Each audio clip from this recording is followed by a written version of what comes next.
This isn't exactly a Halloween story, but it was as close as I could come to one.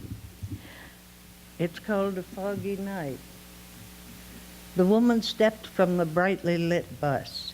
"Be careful, Barbara," cautioned the driver. "That fella's still out there." "I will, Harry. I only have to walk a couple blocks from here. See you tomorrow night." "You bet," called Harry as the door swooshed shut. Barbara waited until the bus pulled away from the curb. Gray fog like a silken blanket covered the night. The streetlight overhead cast only a yellow blur. As the bus moved down the street, she opened her handbag and took out a small flashlight. Quickly, she walked along the sidewalk, breaking the silence of the night with the click, click, click of her heels on the concrete. Occasionally, she turned on the flashlight and allowed its beam to cut circles in the fog.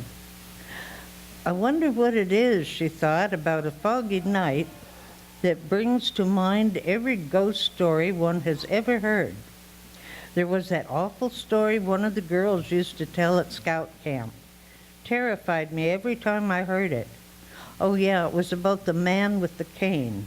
Spooks me a little right now.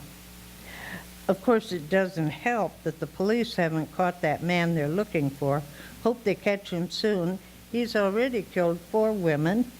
Well, I can't think of any reason why he'd be interested in me." As Barbara hurried along, the thought of the man with the cane was planted in her mind, and a delicate little shiver slid up her back. Awful story. She could almost hear that scout whispering her tale. His victims only hear the plodding of his feet and the tapping of his cane. In the morning, someone finds a girl in an alley or a parking lot or a vacant field, throat slashed open. The only clue the police ever find is one gray glove left by the body. Barbara walked faster. Only a block and a half and then home. The fog was even thicker now. It dripped off the trees and rubbed damply on Barbara's face. The night was as silent as only a night shrouded in fog can be. The trouble with waitress work is the hours, Barbara thought. Who else is out tonight? No one but the bus driver and me. We both need better hours.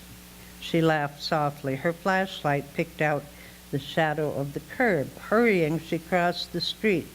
The fog was opalescent in the streetlight. "Only a little way and I'll be home." Barbara walked swiftly, listening to the faintly echoing rhythm of her heels on the sidewalk. Then she became aware of another sound in the night. A faint but steady tapping came from the heavy fog behind her. "Like a cane," she thought. "Your imagination's running away with you," she whispered to herself. Nevertheless, Barbara walked faster, almost running. The tapping increased. She stopped and listened. She heard the pounding of her heart. She heard the fog dampness dripping from the trees. In the distance, a cat yowled, and Barbara felt the hair on the back of her neck prickling her skin. There was no other sound. Quickly, she turned and cast the beam of her flashlight into the night. There was nothing, no one, only fog, imagination. Through that mist, Barbara could see the faint outline of darkened houses. The trees were only shadows. Behind her, the streetlight paled to nothing in the fog. The night stood motionless. Barbara began to walk again, chiding herself for her fear. Suddenly, she heard the tapping again. She moved faster and faster, urged on as much by the clatter of her own heels as by the insistent tapping behind her. The sound came closer. Now she heard the sound of another pair of feet. There was someone with her in the night. The man with the cane? No, that could not be. That was only a ghost story, make-believe. Barbara began to run. The feet behind her quickened their pace. She ran faster. Abruptly, she stepped off into space. Her ankle twisted, and she realized she'd run off the curb's edge. Only another half block to go. Home, home. She ran on, pursued by the feet behind her. I should go to one of these houses and pound on the door and scream, she told herself. No, no, the footsteps were too close. He would be upon her before she could raise anyone from these sleeping houses. Only half a block. Then the chase would end. She would be safe. Suddenly her twisted ankle gave way and she fell, tumbling into the grass. Her heart almost stopped. Tomorrow she'd be a headline in some newspaper. They'll find me here with only a gray glove beside me to tell the story. Tears mingled with the dripping fog. But wait, Barbara listened. The night closed tightly around her. The fog wrapped her in silence. Silence.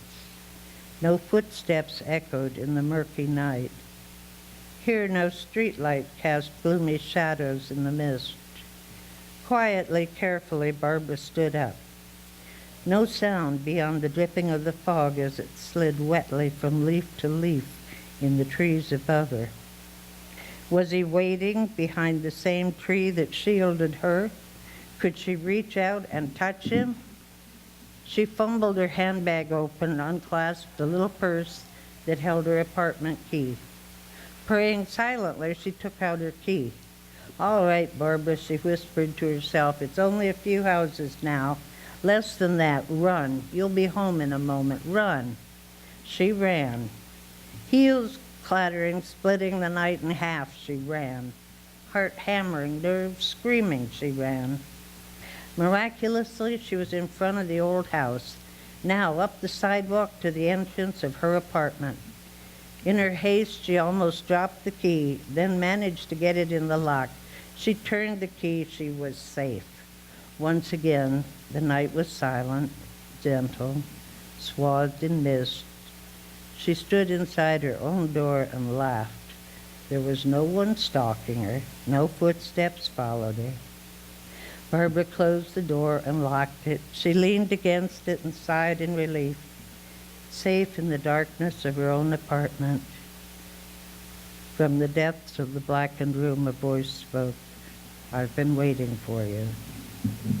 You may be leaving for now, but the nightmares will return.